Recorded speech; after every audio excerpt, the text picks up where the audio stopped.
when you look at truly awful seasons, which we haven't done a lot on this channel, the 1989, 1990 Quebec Nordiques come to mind.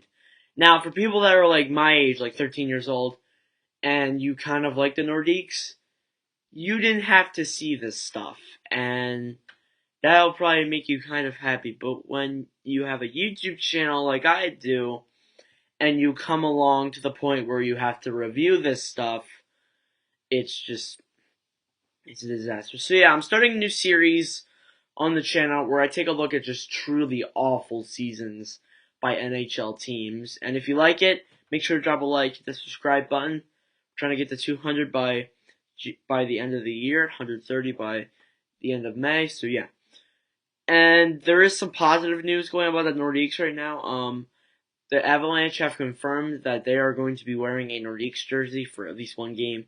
And if it gets really popular and if they win, they'll probably wear it even more. So yeah, but this team was just absolutely abysmal.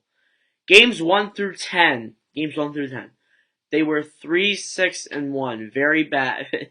It's very bad on its own. But, believe it or not, that was the best they would have the entire year. Games 11 through 20, they were 2-8-0.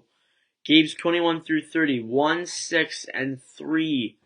Games 31 through 40, 1-7-2. 41 through 50, 2-8-0. 51 through 60, 1-9-0.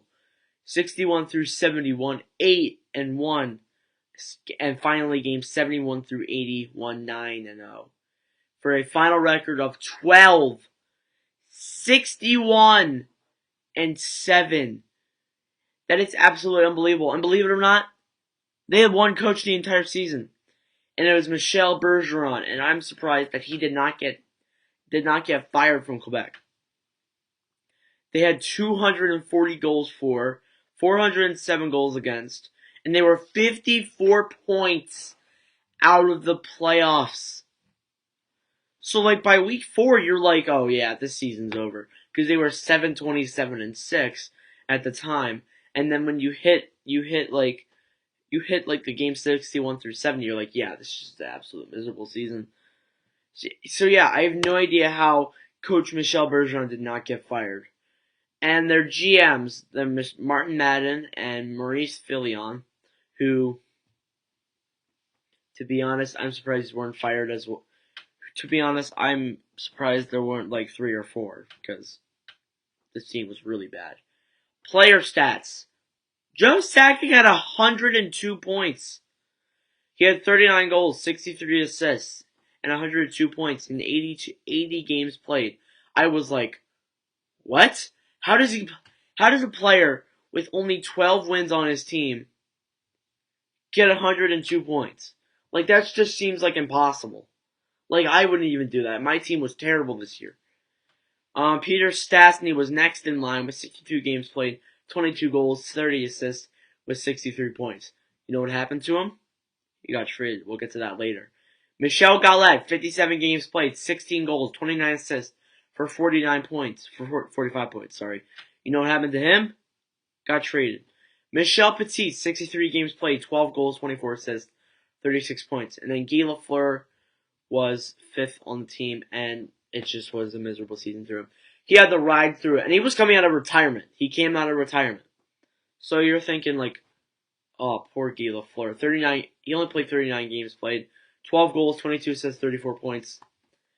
And now we move on to the goaltender stats, where there was 7 goaltenders. That's the second most that they've ever had. Of course, you know the most happened last season with the 18-19 Flyers, and that was just abysmal. And this is just nowhere near that. Ron Tugnutt was their best goaltender in their record with 5-24-3 record, a 4.61 goals against average, and a .859 save percentage. Now looking at this here, he was one of 3 goaltenders that had a 4.0 goals against average, whether it was like 4.99 or 4.01. He had a 4.99. And then there's 3 other players that had 5 goal against average, and one of them might as well just had a 6 goals against average. So we'll get into that. Greg Millen, 3-14-1, 5.28 goals against average, and a .853 save percentage. Greg Millen did not like it in Quebec. He was really happy when he left Quebec in that one trade. He only played 18 games in like 3 months for Quebec, and he was gone after that. Scott Gordon was the next one in line. Of course, he ironically relates to the Flyers because the Flyers, like 9 goaltenders that they had in their season. He had a 2.8-0 record of 5.33 goals against average and a .856 save percentage. So yeah, as I forgot to mention, only one of these goaltenders had a .90 save percentage, and it was like the best. It was their best goaltender, and he only played 1 game for them too. So it sucks that like the one goaltender that played 1 game, and he lost that game. He lost that game too. Leads your team in your goals against average and your save percentage.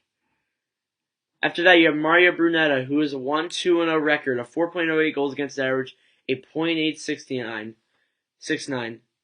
Sergei Menikov was the next one, 1-7-2, a 4.96 save percentage, .858 goals against average. This team was just unbelievably bad. Stéphane Fissette, 0-5-1, 5.96, .829, and then finally John Tanner with an 0-1-0 record with 3.0 goals against average and a .9 save percentage. That means he stopped. That means he only let in 3 goals. So that was a very good night for John Tanner. I'm surprised he didn't play more games. Now their trade history. October 5th, 1989, they traded Randy Muller to the Rangers for Michel Petit. It wasn't a terrible trade, but like Randy Muller is personally much better than Michel Petit. So I mean they still got a decent player back, but they kind of gave up a better player. December 4th, 1989, they traded Greg C. Adams and Robert Picard to Quebec for McKegney. It was a win because McKegney was not a very good player, and those other 2 players didn't even really play in the NHL that long. And now we're just really starts getting ridiculous. The next like 3-4 trades are just absolutely ridiculous.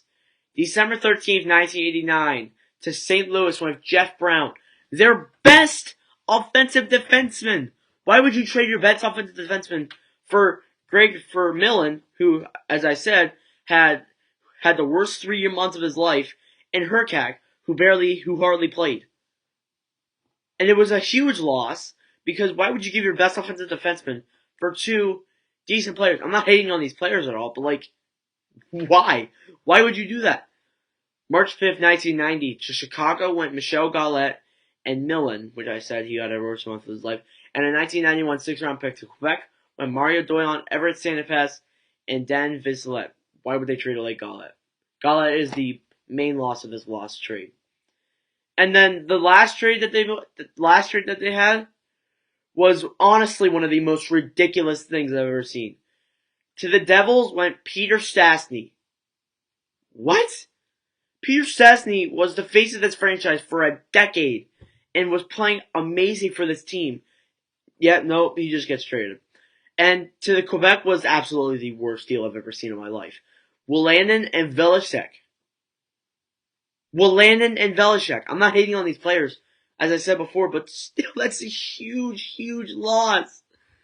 And that's it for the team. That's it for their miserable season that I have for my notes. But I do have one last piece here. After that miserable season, the Nordiques selected 11 players in the 1990 draft. Owen Nolan being the biggest name. And they didn't get much better after, which ended up being Lindros, and we'll talk about him at some point on the channel. So yeah, this took actually 10 minutes, but this one's surprisingly quick for me to make this video. So yeah, thank you guys for watching. I had a lot of fun making this one. If you did enjoy, do make sure to leave a like button, hit that subscribe button, and I will see you guys in hopefully a much more positive video.